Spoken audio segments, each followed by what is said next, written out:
warahmatullahi wabarakatuh. Waalaikumsalam. Alhamdulillahilladzi khalaqa as-samawati wal arda wa ja'ala as-zulumati wan nur summa alladzina kafaru bi rabbihim ya'dilun.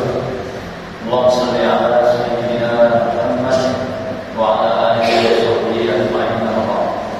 Hadirin yang berbahagia, kembali kita melanjutkan tadabbur Quran kita, kaji Quran kita. Hari ini kita masih melanjutkan surah Al-Imran. Surah Al-Imran ini spesial, memang bicara lebih banyak kepada Bunda Maryam dan Nabiullah Isa alaihissalam. Hari ini pada ayat 45 kita masih membicarakan tentang Bunda Maryam dengan Nabi Isa alaihissalam masih. A'udzubillahi minasyaitonir rajim. Bismillahirrahmanirrahim.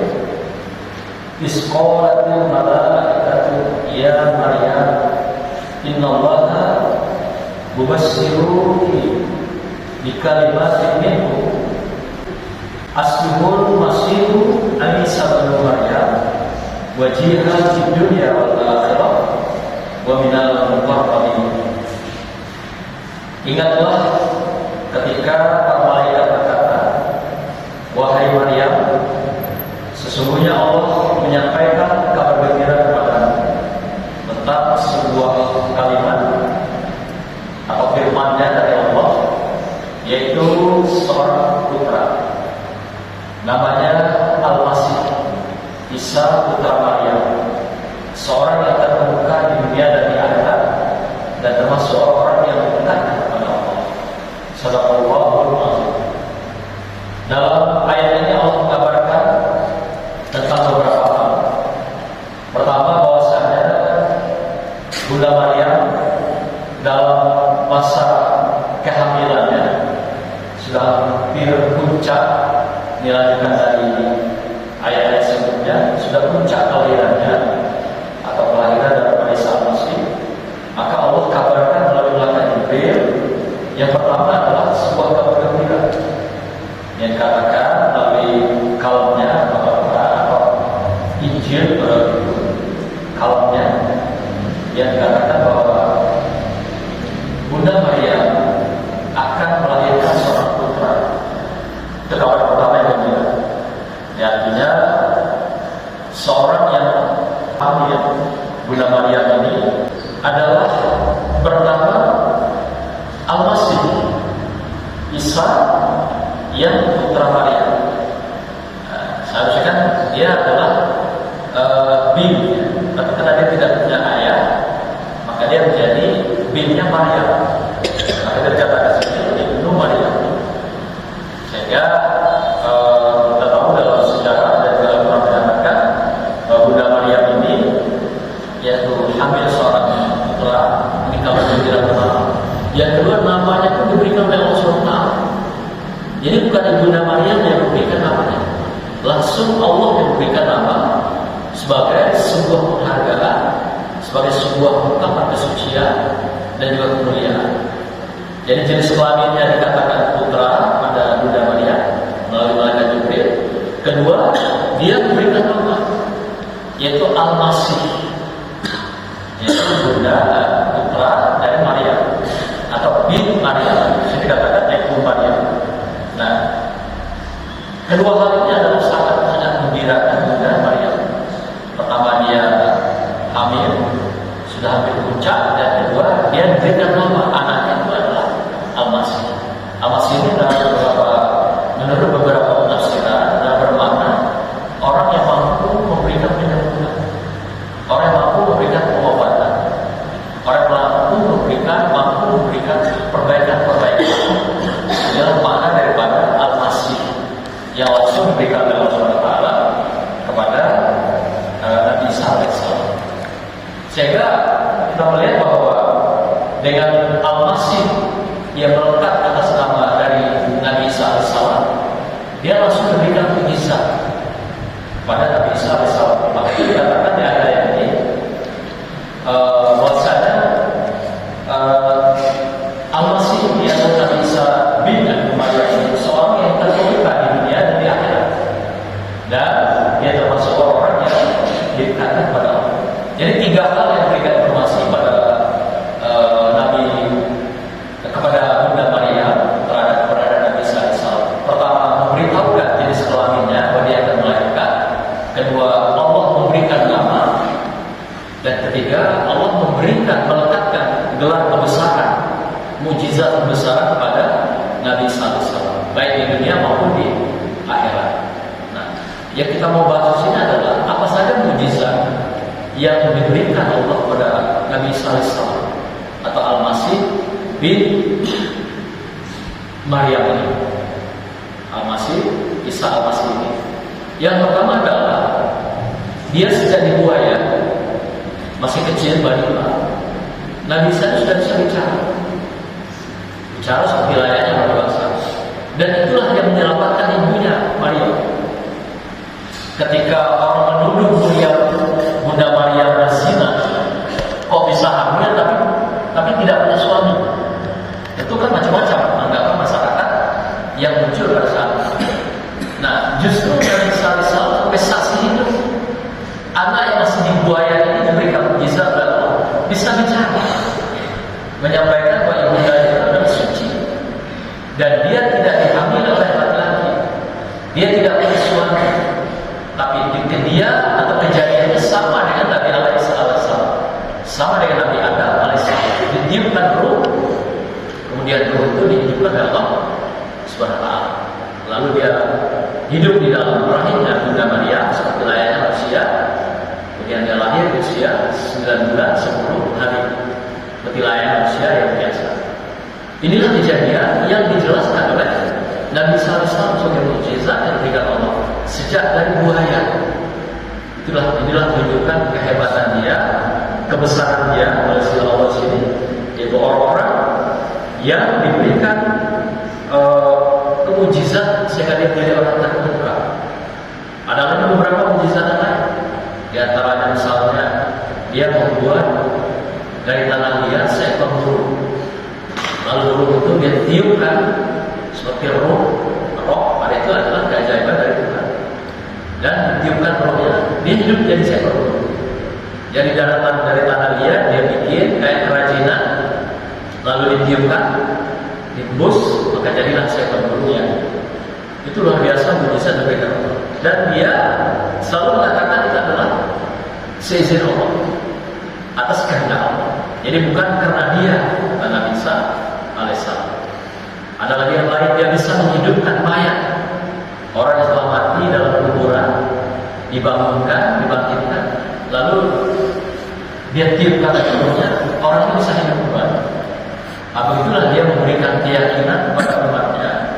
Saat itu umat Yahudi yang ingkar, yang pasuk, macam-macam yang menolak kehadiran kepada Nabi Isa alaihissalam. Sampai terakhir dia akan dikejar-kejar, dibunuh sampai dibunuh. Kata orang Yahudi, versi Yahudi, dia dibunuh. Padahal Allah serupakan yang dibunuh oleh mereka itu dengan Nabi Isa alaihissalam. Salah satu mukjizatnya. Ya, Allah katakan bahwa Nabi Isa tidak wala qatalu wala salabu. Nabi Isa tidaklah mereka bunuh, qatalu, dan juga tidak mereka salabu, tidak mereka salib. Tapi diserupakan orang sahabatnya Nabi Isa dengan Nabi Isa alaihissalam, wajahnya, bentuk tubuhnya. Sementara Nabi Isa alaihissalam diselamatkan dalam tempat yang berbeda. Ada ayat yang lain mengatakan diselamatkan di mana dia? Ada katakan yang pertama adalah tawafah. Tawafah itu adalah diwafatkan dengan secara normal. Yang kedua ada dikatakan rofa'ah, diangkat. Nah, keduanya ini akan menjadi khilafiyah di kalangan para mufassirin. Ada yang mengatakan dia memang diangkat, kemudian dengan jasad dan ruhnya. Ada yang mengatakan bahwa dia diangkat hanya ruhnya saja, kemudian jasadnya meninggal seperti layaknya kita semua, wafat seperti biasa. Nah, ada juga mengatakan bahwa dia wafat dulu, kemudian dia diangkat ruhnya dengan kemuliaan. Karena ruh kan tidak mati. Kita juga nanti ketika wafat jasad kita, ruh kita tidak mati sampai pada hari nanti pembalasan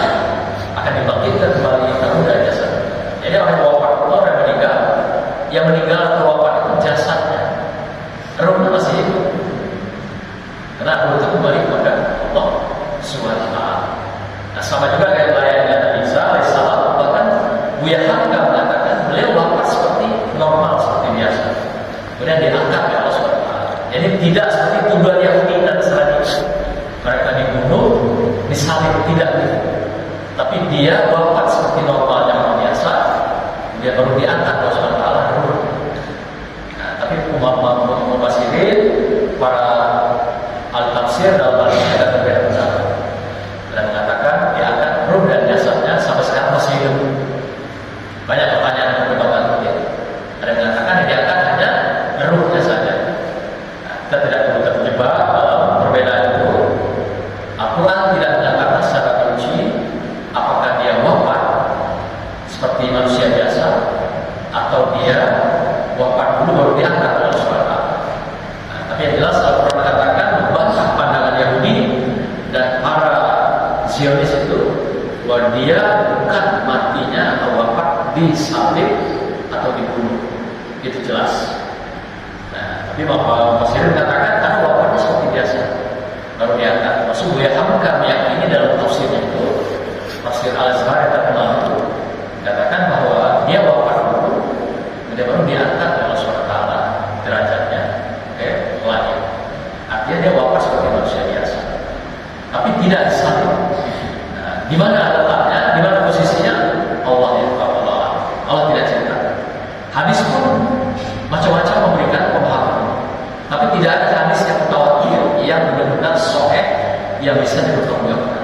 Semua hadisnya standarnya di bawah. Itu kita pegang saja bahwa Nabi Isa alaihissalam adalah yang benar, adalah yang bisa ditetapkan. Pertama dia diangkat derajat Allah SWT. Dia wafat seperti layak manusia biasa, tapi tidak dibunuh dan tidak disalib. Nah, di mana tempatnya, lokasinya Allah rahasiakan. Tidak satu pun manusia tahu. Itu yang banyak kabar yang diberikan penafsiran kepada kita semua.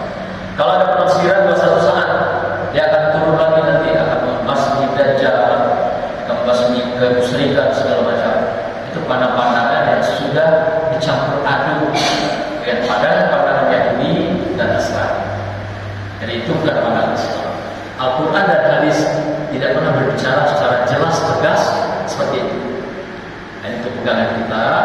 Yang penting bahwa kita yakini bahwa Nabi Isa alaihissalam adalah seorang nabi dan rasul yang diberikan mukjizat oleh Allah SWT.